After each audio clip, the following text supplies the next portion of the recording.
యమునా తటిలో నల్లనయ్యకై ఎదురు చూసినే రాధా, ప్రేమ పొంగుల పసిడి వన్నెలే వాడిపోయెను కాదా.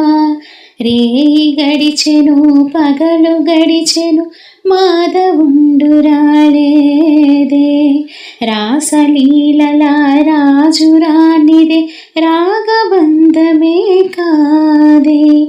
ఎదు కుమారుడే లేని వేళలో వ్యతను రగిలినే రాధగుండెలో, ఎదు కుమారుడే లేని వేళలో వ్యతను రగిలినే రాధగుండెలో. పాపం రాధా యమునా తటిలో